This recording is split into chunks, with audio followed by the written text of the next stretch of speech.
4 মাসে মেঘনায় 4 খুন, স্বরাষ্ট্রমন্ত্রী আসলে কি করেন? প্রশ্ন হাসনাতের। অন্তর্বর্তী সরকার ঢাকায় 12টা বাজিয়ে গেছে, বললেন আব্দুস সালাম। পাওনা টাকা চাওয়া নিয়ে বৃদ্ধকে পিটিয়ে হত্যার অভিযোগ। হামে মৃত্যুর দায় কাউকে না কাউকে নিতে হবে, বললেন সাইফুল হক। জানাবো সুদের টাকা আদায়ে 6 মাসের শিশুকে অপহরণ। হেফাজত আমিরের কাছে গিয়ে জামাত নিয়ে যে বার্তা দিলেন মামুনুল হক। এবং সর্বশেষ জানাবো ঢাকায় বাসার বেসমেন্টে মিলল 7 টুকরা মরদেহ, মোড়ানো ছিল পলিথিনে। দর্শক শুনছিলেন সংবাদ শিরোনাম, এবার জানিয়ে দিব বিস্তারিত সংবাদ। তবে তার আগে অনুরোধ থাকবে ভিডিওটিতে একটি লাইক দিন এবং ভিডিও সম্পর্কে আপনাদের গুরুত্বপূর্ণ মতামত কমেন্ট করে জানিয়ে দিন। 4 মাসে মেঘনায় 4 খুন, স্বরাষ্ট্রমন্ত্রী আসলে কি করেন? প্রশ্ন হাসনাতে। জাতীয় নাগরিক পার্টির দক্ষিণাঞ্চলের মুখ্য সংগঠক ও কুমিল্লা 4 আসনে এমপি হাসনাত আবদুল্লাহ বলেছেন, মানুষ বলছে এ সরকারের অনেক গুণ, কিন্তু 4 মাসে মেঘনা উপজেলায় 4টি খুন হয়েছে। একটি উপজেলায় 4 মাসে যদি 4টি খুন হয়, তাহলে স্বরাষ্ট্রমন্ত্রী আসলে কি করেন? তিনি কখনো প্রধানমন্ত্রীর পক্ষে কখনো অর্থমন্ত্রীর পক্ষে কথা বলেন, কিন্তু নিজের মন্ত্রণালয় নিয়ে তার কোনো চিন্তা নেই। আইন শৃঙ্খলার অবনতির ধারা অব্যাহত থাকলে বর্তমান সরকারের প্রতি মানুষের আস্থা একসময় পুরোপুরি হারিয়ে যাবে বলেও মন্তব্য করেন তিনি। অন্তর্বর্তী সরকার ঢাকার 12টা বাজিয়ে গেছে, বললেন আব্দুস সালাম। বিগত অন্তর্বর্তী সরকার 18 মাসে ঢাকা শহরের 12টা বাজিয়ে গেছে বলে মন্তব্য করেছেন বিএনপি চেয়ারম্যান উপদেষ্টা ও ঢাকা দক্ষিণ সিটি কর্পোরেশনের প্রশাসক মোহাম্মদ আব্দুস সালাম। তিনি বলেন, পরিবেশ নিয়ে যারা সবচেয়ে বেশি সোচ্চার ছিলেন তাদের মধ্যে একজন ছিলেন অন্তর্বর্তী সরকারের উপদেষ্টা, কিন্তু বাস্তবে তারা পরিবেশের কোনো উন্নয়ন তো করতেই পারেননি, উল্টো 12টা বাজিয়ে গেছেন। তারা এই 18 মাসে আমার ঢাকা শহরকে 18 বছর পিছিয়ে দিয়েছে। বিশেষজ্ঞদের মতামতের ভিত্তিতে কাজ না করলে ভবিষ্যতে দেশ আরো বড় সংকটে পড়বে আশঙ্কা প্রকাশ করে তিনি দলমত নির্বিশেষে সবাইকে ঐক্যবদ্ধ হয়ে কাজ করার আহ্বান জানান। পাওনা টাকা চাওয়া নিয়ে বৃদ্ধকে পিটিয়ে হত্যার অভিযোগ। নেত্রকোনায় কলমাকান্দায় ধান কাটার বকেয়া টাকা চাওয়াকে কেন্দ্র করে বাবুল মিয়া নামের এক শ্রমিককে পিটিয়ে হত্যার অভিযোগ উঠেছে। পুলিশ ও নিহতদের পরিবার সূত্রে জানা গেছে, প্রায় 3 সপ্তাহ আগে বাবুল মিয়ার ছেলে সিরাজুল ইসলাম একই গ্রামের হাবিবুর রহমানের কাছে ধান কাটার প্রায় 15,000 টাকা পান। রোববার সকাল 9:30টার দিকে বাবুল মিয়া বরদল গ্রামের আবু তাহেরের ধান ক্ষেতের পাশে মেশিনে ধান ভাঙাচ্ছিলেন। পাশের একটি ক্ষেতে তার ছেলে সিরাজুল ইসলাম ধান কাটছিলেন। একটা সময় হাবিবুর রহমান সেখানে গেলে সিরাজুল ইসলাম তার কাছে পাওনা টাকা চান। এ নিয়ে হাবিবুর রহমানের সঙ্গে তার কথা কাটাকাটি হয়। এক পর্যায়ে হাবিবুর রহমানের সঙ্গে থাকা একই গ্রামের সাদ্দাম হোসেন, মুস্তাকিম মিয়া, মোজাকিম মিয়া সহ কয়েকজন মিলে সিরাজুল ইসলামকে মারধর শুরু করেন। এ সময় ছেলেকে মারধর করা হচ্ছে দেখে বাবুল মিয়া এগিয়ে গেলে তাকেও মারধর করা হয়। এক পর্যায়ে তাকে দাড়ি ধরে ফেলে দিয়ে বুকসহ শরীরের বিভিন্ন স্থানে কিলঘুষি মারা হয়। পরে সেখানে থেকে স্থানীয় লোকজন বাবা ও ছেলেকে উদ্ধার করে কলমাকান্দা উপজেলা স্বাস্থ্য কমপ্লেক্সে নিয়ে গেলে কর্তব্যরত চিকিৎসক বাবুলকে মৃত ঘোষণা করেন।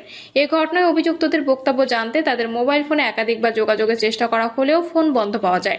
খোঁজ নিয়ে জানা গেছে, ঘটনার পর থেকে অভিযুক্তরা পলাতক রয়েছেন। কলমাকান্দা থানার ভারপ্রাপ্ত কর্মকর্তা আবুল হাসেম বলেন, ঘটনার খবর পেয়ে পুলিশ দ্রুত ঘটনাস্থলে ও হাসপাতাল পরিদর্শন করেছে।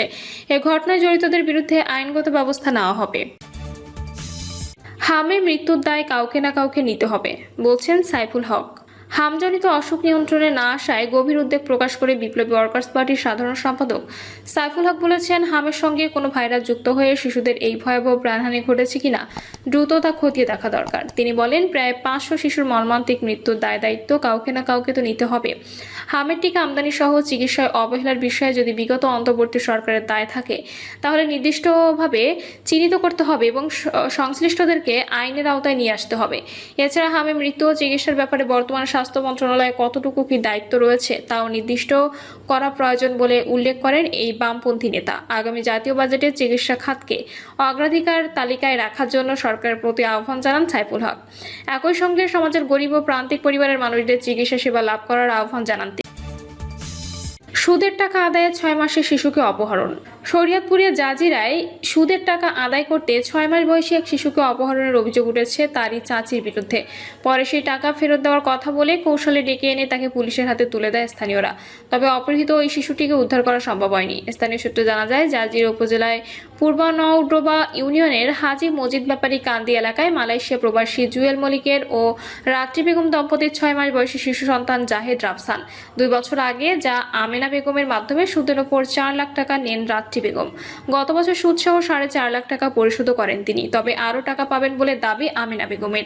এ নিয়ে পরিবার দুটির মধ্যে কলহের সৃষ্টি হয়। পরিবার ও পুলিশ সূত্র জানায়, ভোরের দিকে শিশুটির চাচি আমিনা বেগম কিছু সময়ের জন্য জাহিদকে নিজের কাছে রাখতে চান। শিশুটিকে নেওয়ার কিছু সময় পেরিয়ে গেলে আমিনা বেগমকে আর খুঁজে পাওয়া যাচ্ছিল না। পরে ফোনে যোগাযোগ করলে জাহিদকে পরিবারের কাছে ফিরিয়ে দিতে 5 লাখ টাকা দাবি করেন আমিনা বেগম। জাহিদের পরিবারের লোকজন দুপুরে সেই টাকা দেবেন বলে কৌশলে ডেকে আনেন আমিনাকে। তিনি টাকা নিতে তার এক দূর সম্পর্কের আত্মীয়ের বাড়িতে অবস্থান নেন, তবে তিনি সঙ্গে করে শিশুটিকে নিয়ে আসেননি।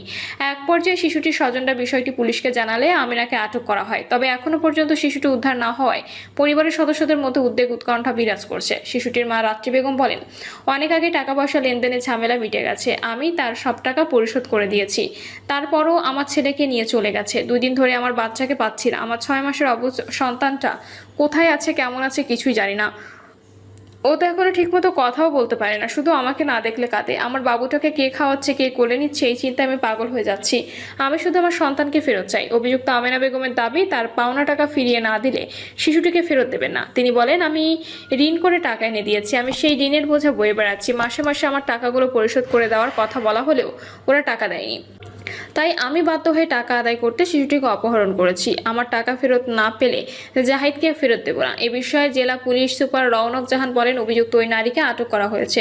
তার বিরুদ্ধে আইনি পদক্ষেপ নেওয়া হবে। তবে এখনো পর্যন্ত শিশুটিকে উদ্ধার করা যায়নি। এ বিষয়ে আমাদের কার্যক্রম চলমান। ঢাকায় বাসার বেসমেন্টে মিলল 7 টুকরা মরদেহ, মোড়ানো ছিল পলিথিনে। রাজধানীর মুক্তায় বাসার বেসমেন্টে 7 টুকরা একটা মরদেহ পাওয়া গেছে। অজ্ঞাত পরিচয় এক পুরুষের অর্ধগলিত মরদেহটি পলিথিনে মোড়ানো ছিল। মুগদা থানার উপপরিদর্শক মোহাম্মদ আবু রায়হান বলেন, আমরা খবর পেয়ে মান্ডার আব্দুল করিম রোডের শাহনাজ ভিলা থেকে অজ্ঞাত পরিচয় এক ব্যক্তির পচা গলা পলিথিনে মোড়ানো মরদেহ দুপুর 1:30টার দিকে উদ্ধার করি। পরে আইনি প্রক্রিয়া শেষে তা ময়নাতদন্তের জন্য ঢাকা মেডিকেল কলেজ মর্গে পাঠানো হয়।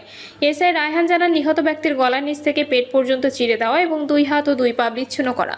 ডিএনএ নমুনা প্রযুক্তির সহায়তায় তাই পরিচয় শনাক্তের চেষ্টা করা হচ্ছে। হেফাজত আমিরের কাছে গিয়ে জামাত নিয়ে যে বার্তা দিলেন মামুনুল হক।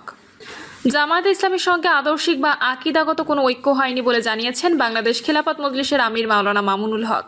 প্রেস ব্রিফিংয়ে তিনি বলেন, বর্তমান রাজনৈতিক বাস্তবতা ও জুলাই বিপ্লবের আকাঙ্ক্ষা বাস্তবায়নের লক্ষ্যেই বিভিন্ন মত ও পথের রাজনৈতিক দলগুলো নিয়ে 11 দলীয় নির্বাচনী ঐক্য গঠন করা হয়েছে।